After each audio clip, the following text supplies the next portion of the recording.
Would you have supported boots on the ground at the beginning?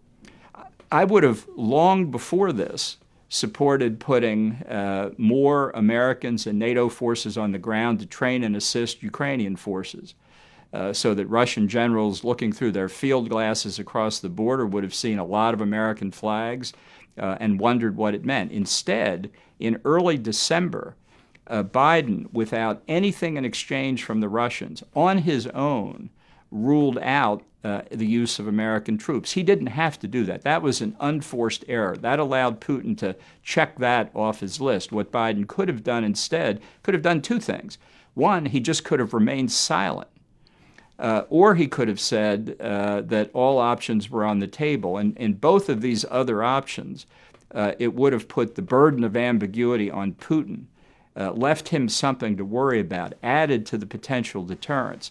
But instead, by taking it off the table, Biden took it out of the deterrence calculus. Even if you accept some of those missteps, regardless of where you are on the political divide, there are many who feel uncomfortable about boots on the ground because of the escalation that they fear with Russia. If your previous boss, President Trump, for whom you were National Security Advisor, of course, was in charge at the moment, where do you think we would be right now?